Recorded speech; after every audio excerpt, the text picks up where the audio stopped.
Assalamualaikum teman-teman. Ketemu lagi sama aku Rida Hidayat. Gimana kabar teman-teman? Semoga selalu sehat ya. Nah, di video kali ini obrolan kita bertema HPHT atau hari pertama haid yang terakhir. Mungkin di antara teman-teman udah nggak asing ya sama HPHT, khususnya untuk yang sudah pernah melahirkan atau mungkin sedang hamil gitu ya. Nah, ini mungkin nanti bisa menjawab nih pertanyaan dari teman-teman. Misalkan ada yang bingung ya, nikahku baru 1 bulan ya, tapi kok pas dicek ke dokter atau ke bu bidan kok hamilnya sudah 2 bulan gitu ya. Ini nanti malah menimbulkan pikiran yang negatif gitu. Jangan-jangan nanti dikiranya aku hamil sebelum menikah. Nah, padahal sebenarnya nggak kayak gitu teman-teman. Nah, kenapa sih biasanya terjadi perbedaan antara hitungan kehamilan yang dihitung sama teman-teman sama perhitungannya bu bidan itu beda? Karena teman-teman ngitungnya kalau masih head itu berarti belum dinyatakan hamil, ya kan? Ya emang benar, cuma tapi untuk perhitungan kehamilannya kalau dari medis atau dari bu bidan atau pak dokter itu dari HPHT. Jadi di siklus haid teman-teman yang terakhir ya, hari pertama siklus yang terakhir itu sudah dinyatakan hamil kalau misalkan teman-teman dicek ternyata positif. Karena apa? Karena tidak ada yang tahu pasti kapan terjadinya proses konsepsi atau proses kehamilan itu ya. Meskipun nih mohon maaf,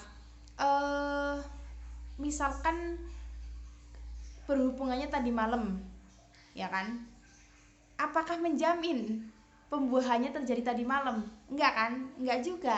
Makanya biasanya kita menghitungnya dari HPHT atau hari pertama haid yang terakhir, karena kita tidak tahu gitu kapan pasti terjadinya pembuahan atau konsepsi atau kehamilan. Makanya kita nariknya mundur di HPHT, di hari pertama haid yang terakhir. Itu kenapa juga kalau misalkan teman-teman menghitung kehamilan itu biasanya cuma sampai 9 bulan, tapi kalau bu bidan atau pak dokter karena menggunakan HPHT atau hari pertama haid terakhir, itu nanti kehamilannya jadi 40 minggu. Jadi 9 bulannya itu lebih. Nah, makanya jangan heran juga nih teman-teman, misalkan baru nikah 1 bulan kok hamilnya udah 2 bulan gitu ya, dicek di bu bidan kok hamilnya udah 2 bulan sih bu, padahal saya nikahnya baru 1 bulan gitu. Karena bu bidan ngitungnya dari menstruasi, dari hari pertama haid terakhir.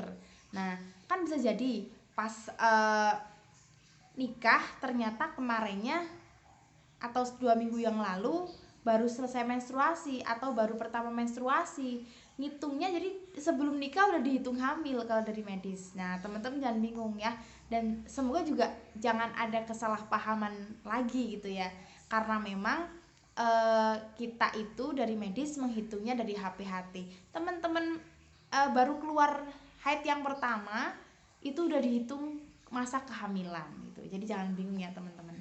Nah, jadi kalau misalkan bu bidan tanya, bu, HPHT atau hari pertama haid terakhirnya tanggal berapa? Teman-teman jangan bingung ya.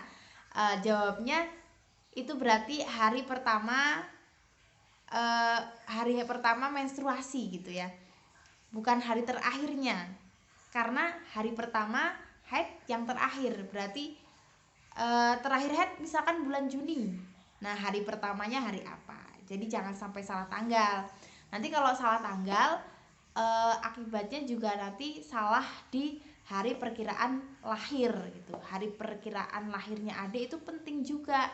Nah, nanti misalkan salah tanggalnya kita nggak bisa merujuk nih nanti kalau misalkan ternyata sudah lewat bulan karena salah kan. Pokoknya informasi yang diberikan sama teman-teman mengenai HPHT itu menentukan usia kehamilan, menentukan hari perkiraan lahir. Jadi nanti kalau sampai HPHT-nya salah, nanti usia kehamilannya salah dan hari perkiraan lahirnya juga salah.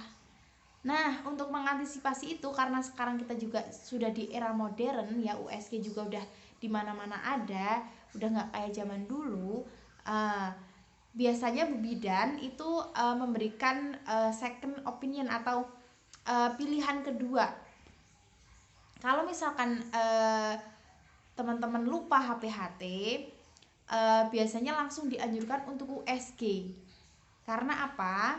Karena nanti ketika usia kandungan sudah menginjak trimester 2, itu biasanya sudah tidak valid untuk mengetahui kapan hari perkiraan lahir ya. Kalau misalkan teman-teman USG baru misalkan 7 minggu, nah itu nanti dia bisa jadi patokan. Misalkan teman-teman ternyata HPHT-nya lupa, nanti yang jadi patokan adalah hasil USG pada kehamilan trimester 1 atau pada awal kehamilan, pada kehamilan yang masih muda. Itu nanti bisa jadi alat untuk mengukur kapan perkiraan lahirnya. Nah, gimana kalau misalkan teman-teman USG-nya udah di usia 5 bulan, 6 bulan, 7 bulan itu? Apakah masih bisa menjadi parameter atau untuk mengukur ini bener nggak HPL-nya sesuai di USG? Biasanya udah nggak terlalu valid teman-teman.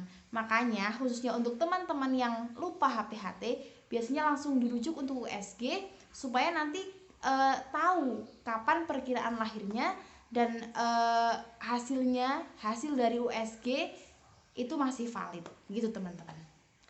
Jadi jangan lupa nih teman-teman semua ya, cewek-cewek harus pokoknya mengingat tentang HPHT atau hari pertama haid terakhir.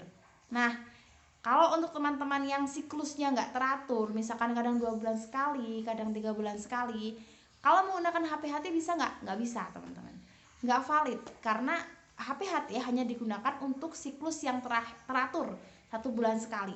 Kalau misalkan teman-teman siklusnya nggak teratur, biasanya langsung dirujuk untuk USG untuk segera kita mengetahui HPL atau hari perkiraan lahir. Nanti kalau misalkan kehamilannya sudah lanjut, itu nanti udah nggak valid lagi. Mungkin gitu ya teman-teman. Jadi teman-teman jangan khawatir, jangan bingung, kok saya nikah baru 1 bulan, kenapa hamilnya udah 2 bulan ini? Nah, apakah Bu Bidan salah? Nanti saya dikira hamil duluan? Enggak gitu ya teman-teman. Pokoknya cara menghitung kehamilan menurut medis itu haid yang pertama itu udah dihitung hamil, makanya kehamilannya 40 minggu ya, bukan 9 bulan pas gitu ya teman-teman. Nah, mungkin itu teman-teman yang bisa kita bahas pada video kali ini. Nanti kalau misalkan teman-teman ada pertanyaan, boleh nih tulis di kolom komentar, atau mungkin ada apa yang saya katakan mungkin ada yang kurang pas, atau mungkin teman-teman punya info yang terbaru, bisa di-share di komentar ya teman-teman. Kalau misalkan teman-teman suka dengan video ini, jangan lupa di like, di komen, di subscribe, dan juga di share. Terima kasih. Wassalamualaikum. Sampai jumpa di video selanjutnya.